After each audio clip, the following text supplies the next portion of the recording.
Bonjour à tous, bonjour et bienvenue dans la matinale du Nazar. J'espère que vous allez bien. Comme d'habitude, deux choses. Si vous n'êtes pas abonné, abonnez-vous. Si vous êtes abonné, vous allez recevoir toutes les vidéos, tout ce que nous mettrons sur notre chaîne YouTube. La deuxième chose, si vous avez été béni, partagez la vidéo. Voilà, notre méditation se trouve dans Luc 19 à partir du verset 1er jusqu'au verset 10. Luc 19, 1 à 10. Je lis. Jésus étant entré dans Jéricho traversait la ville, et voici un homme riche appelé Zachée, chef des publicains, cherchait à voir qui était Jésus. Mais il ne pouvait pas y parvenir à cause de la foule, car il était de petite taille. Il courut en avant et monta sur un sycomore pour le voir, parce qu'il devait passer par là. Lorsque Jésus fut arrivé à cet endroit, il leva les yeux et dit, « Zachée, à toi de descendre, car il faut que je demeure aujourd'hui dans ta maison. » Et Zachée se hâta de descendre et le reçut avec joie. Voyant cela, tous murmuraient et disaient, « Il est allé loger chez un homme pécheur. » Mais Zachée, se tenant devant le Seigneur, lui dit, « Voici, Seigneur, je donne aux pauvres la moitié de mes biens, et si j'ai fait tort de quelque chose à quelqu'un, je lui rends le quadruple. » Et Jésus lui dit, « Le salut est entré aujourd'hui dans cette maison, parce que celui-ci est aussi un fils d'Abraham, car le Fils de l'homme est venu chercher et sauver ce qui était perdu. » Le titre ce matin, c'est « Une bonne vue ». Une bonne vue. Prions. Père éternel, Dieu Tout-Puissant, Saint-Esprit, Père, Fils, dirige-moi ce matin dans cette matinale et retire ce qui ne te glorifie pas. Bénis ton peuple au nom de Jésus-Christ. Amen. Lorsque j'étais tout petit, lorsque j'étais un enfant, je ne portais pas de lunettes. Ma soeur, elle portait des lunettes et moi, j'étais presque fier de ne pas porter des lunettes. Moi, j'avais une bonne vue, donc j'en avais pas besoin. Plus tard, lorsque j'ai eu 12-13 ans, je crois, je suis allé voir chez l'ophtalmo et l'ophtalmo m'a dit, bon, vous n'êtes pas obligé, tu n'es pas obligé, mais tu peux quand même porter une paire de lunettes. Et moi qui, à cette époque-là, j'avais envie de paraître un petit peu intello, j'ai décidé de mettre les lunettes. Je voyais bien, je n'avais pas de problème de vue, mais j'ai décidé de porter la paire de lunettes. C'était une paire de lunettes de style, un coup je la porte, un coup je la porte pas. Enfin bref, mais avec le temps, avec l'âge, ma vue s'est dégradée malheureusement petit à petit, au point même qu'aujourd'hui, j'ai constamment besoin de lunettes. Je vois bien, mais j'ai besoin de ça, ça fait partie de moi presque. Le matin, c'est la première chose que je cherche, même si je vois bien, je vois clair, mais j'ai besoin de mes lunettes. Et d'ailleurs, lorsque je porte des lunettes de soleil, comme elles ne sont pas réglées à ma vue, des fois lorsque je suis sur la route ou bien que je suis dans un magasin, au supermarché, que je vois quelqu'un au loin, si c'est tout près, je vois, mais si c'est au loin, des fois tu salues les gens, tu te dis, Seigneur, mais c'est qui est-ce, je ne vois pas, c'est qui? Ma vue s'est dégradée, bon bref, je vais changer ça concernant, des fois c'est pas que je carre, hein, c'est qu'au loin, je ne vois pas trop bien, bref. Alors c'est important d'avoir une bonne vue, c'est important pour pouvoir identifier les gens, mais c'est aussi important pour pouvoir se faire sa propre opinion sur ce qu'on voit. Cette semaine, j'ai entendu un serviteur qui portait la parole et il a partagé sur l'histoire de Zachée. Le serviteur a dit juste une phrase et ça m'a interpellé et ça m'a fait à moi la matinale. Juste une phrase, il a dit « Zachée en avait marre de voir Jésus à travers les yeux des autres. Donc il est monté sur le sycomore pour voir lui-même. » Juste ça. Zachée avait marre de voir Jésus à travers les yeux des autres. Le pasteur il a continué son message, mais moi, ça a résonné dans ma tête. En fait, plusieurs d'entre nous, nous sommes comme Zachée. On voit Dieu, on voit Jésus à travers la vision des autres. Premièrement, on voit Dieu, on voit Jésus à travers la vue, la vision de la religion. Beaucoup essaient de comprendre Dieu, beaucoup essaient de comprendre Jésus avec la religion, avec des... Il faut faire ci, il faut faire cela, il faut parler comme ci, il faut parler comme ça, il faut s'habiller de cette manière-là, il ne faut pas passer comme ça, il faut aller de tel endroit, tu n'as pas le droit de faire ci, il faut pas, tu peux manger ça, tu ne peux pas manger ça. Ça, c'est la religion. Ça, c'est la vue, c'est la perspective, c'est les lunettes de la religion. Et c'est l'une des facettes de Dieu. Ce n'est pas la plus importante, mais c'est l'une des facettes de Dieu. Et j'ai envie de te dire, ce n'est pas la meilleure. Donc certains d'entre nous voient Dieu, ils voient Jésus à travers les lunettes de la religion. Mais d'autres aussi voient Dieu avec les lunettes du monde, avec la vision du monde, avec la vision de la foule. Et c'est exactement ce qu'on a dans ce texte-là. C'est un petit peu ce que Zachée vivait. La Bible nous dit que la foule l'empêchait de voir. Mais on peut comprendre par là, c'est comme si Zachée, il est tout petit, à chaque fois il demande aux gens de la foule, qu'est-ce que vous voyez? Qu'est-ce que Jésus est en train de faire?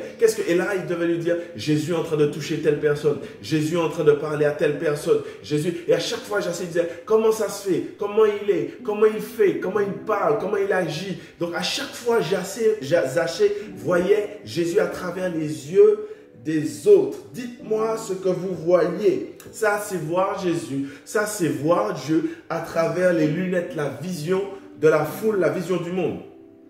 Comment les hommes voient Jésus? Comment les hommes analysent Jésus en général? Comment ils comprennent Dieu? Aujourd'hui, on a des historiens, on a des universitaires, on a des auteurs, on a des livres. On a tout ça. Ça, c'est les lunettes du monde, la vision du monde. Mais les lunettes du monde, la vision du monde, c'est aussi la compréhension générale sur Dieu, la compréhension générale sur Jésus. En fait, notre société voit Jésus, elle pense Jésus d'une manière, elle comprend Jésus d'une manière. Et cette vue-là, malheureusement, certains la partagent. Et malheureusement, ce n'est pas la meilleure. Assurément, ce n'est pas la meilleure vue, j'ai envie de dire. Ce n'est pas la bonne. Mais il y a encore une autre vision. Et ça, c'est une autre paire de lunettes. Ça, c'est la paire de lunettes de la famille et des proches. Alors ça, c'est lorsqu'on a un problème, lorsqu'on a un souci du moins, on dit à nos proches, à notre famille, qu'est-ce que tu penses que je dois faire? Qu'est-ce que tu en penses? Qu'est-ce que je dois faire, ma soeur? Toi qui pries beaucoup, qu'est-ce que je peux faire dans cette situation-là? Toi qui lis la parole de Dieu, qu'est-ce que je peux faire dans cette situation-là? Explique-moi, Jésus, à travers ta manière de faire, comment je peux faire dans cette situation-là. Je ne suis pas en train de dire de n'écouter personne, de prendre conseil auprès de personne. Je suis en train de dire que tes proches, ta famille, tes parents, je peux aller plus loin, même le pasteur, parfois peut avoir une vision de Jésus qui n'est peut-être pas tout le temps la bonne. Oui, j'envoie des trucs sur moi, oui, mais c'est comme ça. Parfois, ça peut être totalement erroné. Ça, c'est la vision des autres, la vision des proches. Il y a une dernière vision encore. Ce n'est pas vraiment la dernière, c'est l'avant-dernière. Ce sont les lunettes du cœur. Les lunettes du cœur, les lunettes de l'intérieur. Souvent, on entend dire, qu'est-ce que tu ressens à l'intérieur? Face à un problème, face à une situation, on entend dire, qu'est-ce que tu ressens à l'intérieur? Parce que ce que tu ressens, c'est avec ça que tu dois avancer. C'est comme ça que tu dois faire. Là encore, c'est une vision erronée, une vision parfois tordue, parce que notre cœur, parfois, il est tordu, il est bizarre. Et en fait, la dernière vue, la meilleure vue qu'on doit avoir sur Dieu, sur Jésus, c'est celle du sycomore. La Bible nous dit que Zachée, il est monté sur le sycomore pour voir Jésus. Je ne vais pas m'arrêter à la signification, à la définition du sycomore, le mot en grec, etc. Je vais juste m'arrêter au simple fait que le sycomore, c'est un arbre. Et qui dit arbre, dit bois. Et lorsque tu es chrétien, lorsque tu es dans la parole de Dieu, qui dit bois, on a la pensée de la croix. Et là, Boudoum, c'est le message de l'évangile. Je ne peux pas connaître Dieu, je ne peux pas voir clairement Jésus si je ne suis pas passé par le bois, si je ne suis pas passé par la croix, si je ne suis pas passé par la repentance. Ça, c'est tout un symbole, toute une symbolique. Pour mieux connaître Jésus, pour mieux saisir Jésus, je dois passer par le bois, je dois passer par la repentance. Et là, j'ai une meilleure vue. Je peux voir Jésus moi-même. Je peux comprendre mieux Jésus. Je vais plus loin, je vais plus loin, je vais plus loin. Si tu prends l'histoire, parce que certains peuvent dire, oui, mais je me suis repenti il y a des années, j'ai fait la repentance, entre guillemets, je suis déjà monté sur le bois du calvaire, etc. Mais regarde l'histoire. L'histoire nous dit que dès lors que Zachée est monté sur l'arbre, Jésus lui a dit, Zachée, descends. Il faut que je mange chez toi. Une fois que je suis passé par le sycomore, une fois que je suis passé par la repentance, je dois manger avec Jésus. Mieux encore, je dois manger Jésus. Je dois manger la parole de Dieu pour avoir une meilleure vue, une meilleure compréhension des choses, de ma vie, de la vision de Dieu, des choses que Dieu veut faire pour moi. Je dois monter sur le sycomore, passer par la repentance et ensuite descendre pour manger avec Jésus, manger avec la parole de Dieu. Après avoir être passé par le bois du calvaire, après avoir mangé avec Jésus, je dois être un homme transformé. Tout ça pour te dire, mon frère, ma soeur, est-ce que tu es un homme, est-ce que tu es une femme transformée? Je dois être un homme transformé, je dois être une femme transformée. Regarde bien le texte. La Bible nous dit que lorsque Zachée a mangé avec Jésus, Zachée a dit, j'ai changé. Maintenant, je remets plus. Maintenant, je fais plus de tort, etc. Et Jésus lui a dit, aujourd'hui, le salut est entré dans ta maison. Moi, j'ai envie de te dire, le salut est entré, mais la transformation est là, elle doit continuer.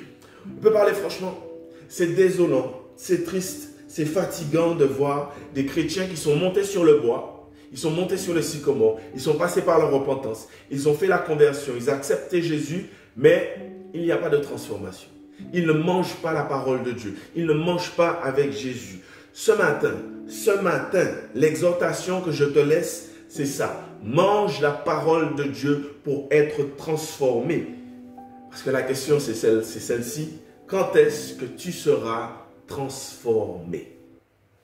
Arrête de voir Jésus avec la vision de la religion, avec la vision de la foule, avec la vision des proches.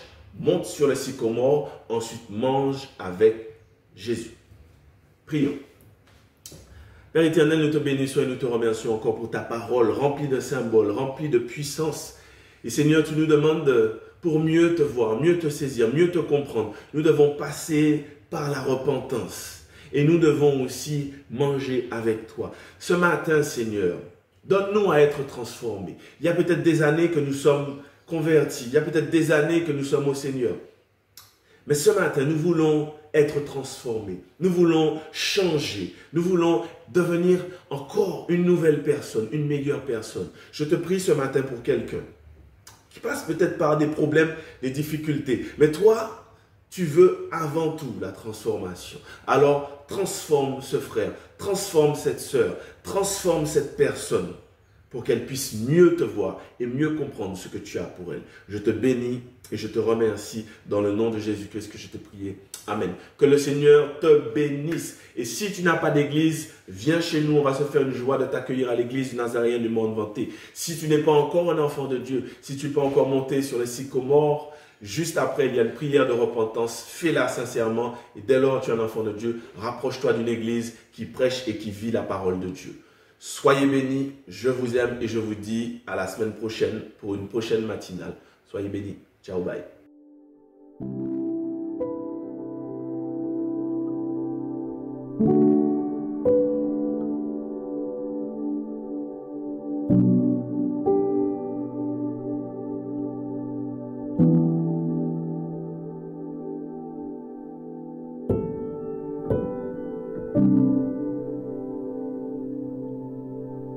Thank you.